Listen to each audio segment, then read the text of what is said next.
The Australian bushfires are horrendous. At least 18 people dead, thousands of homes destroyed, millions of hectares of land torched, 500 million animals burned alive. Look at this satellite image of the country. It's absolutely terrifying. And all because of climate change, right? Make no mistake, the tragedy unfolding in Australia is climate change based. Wrong. For weeks, we've been bombarded with this relentless, sustained narrative that man-made global warming caused and exacerbated this disaster. This is the kind of emergency that scientists say is made much more likely and more damaging by climate change. Climate change. Climate change. Climate change. Climate change. And it's all total bullshit. Guess what the primary cause of these fires was? People deliberately starting the fires. Australian authorities are now working on the premise that, quote, arson is to blame for much of the devastation caused this bushfire season. Firebugs known to be responsible for lighting deliberately lit fires like this one. Were the fires intentionally started?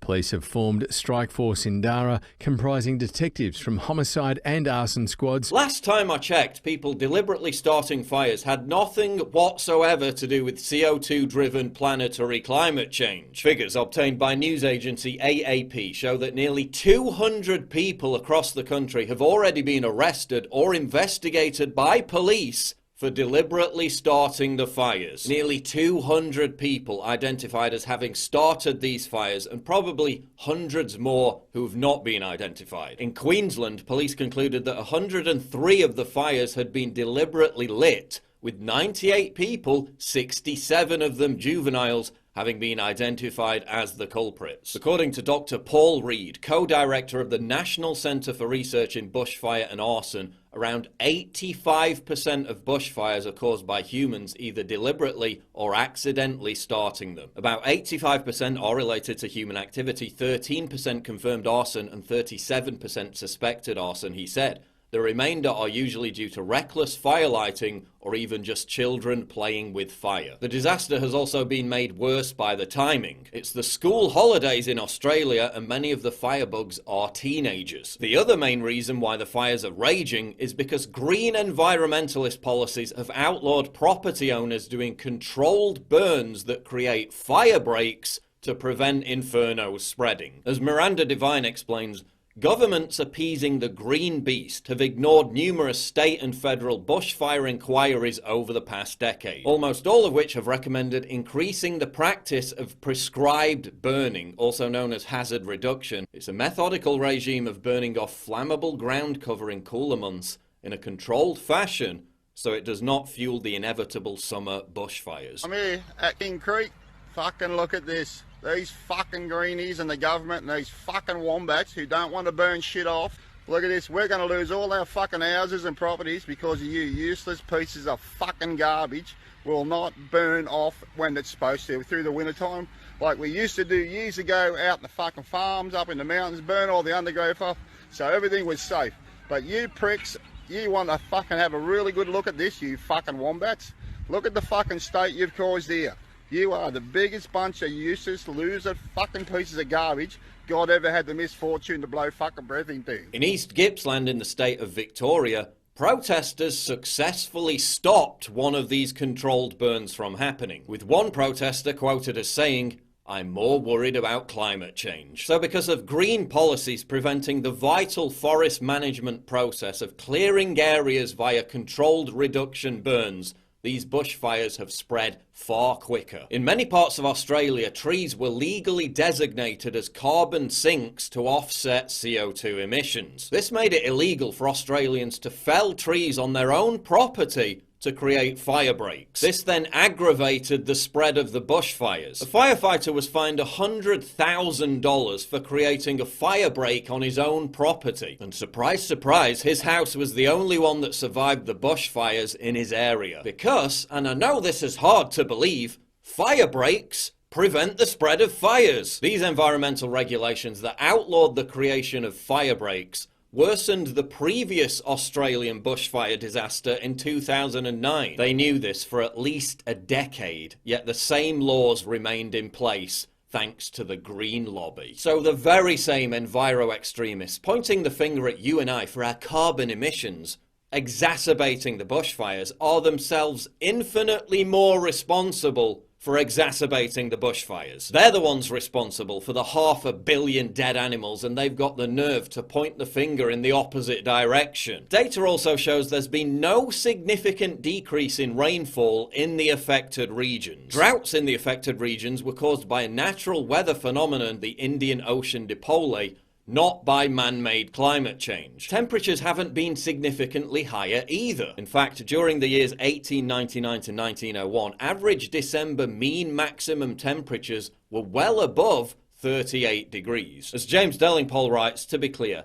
there is zero evidence of any change in climatic conditions that might have increased the likelihood or severity of these bushfires. This is not, repeat, not a man-made climate change story, and anyone who claims otherwise is either a gullible idiot or a lying charlatan. To emphasise the point, the two main factors causing and exacerbating the bushfires in Australia, people deliberately starting the fires and environmentalist regulations, are not even being mentioned, never mind debated, in the vast majority of mainstream media reporting on this subject. The BBC did a 12-minute piece about the bushfires, and neither of those factors were mentioned once. What they did mention was the apparent solution: to eliminate carbon emissions entirely. A process that would completely devastate the economy and hurt poor people. Around 50,000 workers in Australia are connected to the fossil fuel industry, and we know that around 60% of Australia's electricity comes from coal-fired power stations. Great, let's put thousands of working class people out of work. Let's make fuel prices completely unaffordable for those on low or no incomes. Let's alienate and anger another generation of resentful rural inhabitants left behind by globalism. A generation who are already out on the streets in France, Germany and Holland protesting against these very same environmentalist regulations, simply to make middle-class virtue signallers feel better about themselves as they spew hysterical debunked nonsense about climate change, while they lobby for green policies that actually make bushfires worse. Great idea! And listen, I know it's very easy to be emotionally manipulated by images of burned koalas and dead baby kangaroos, lulled into believing that if you just give your masters more power to tax, more power to regulate, more power to control, that they can make it all go away. But they can't make human stupidity and the sheer awesome force of Mother Nature ever go away. And they're lying to you. When are we going to stop listening to these people? They've been caught lying time and time again, whether it be the experts who told us at the end of the 70s that a new ice age was coming, Paul Ehrlich's prediction that hundreds of millions of people would die of starvation due to crop failure by the 1980s, or the 2004 prediction that major European cities would be underwater and that Britain would be plunged into a Siberian climate by 2020, or Al Gore's doomsday warning that the Arctic would have ice-free summers by 2013. None of it happened.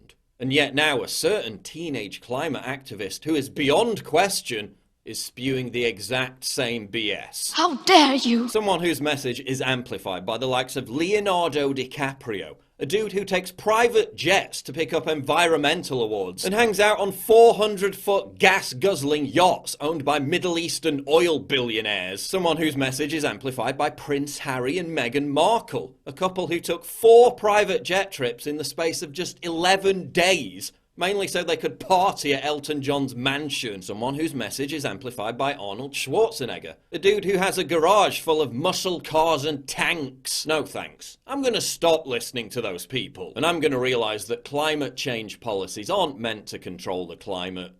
They're meant to control you.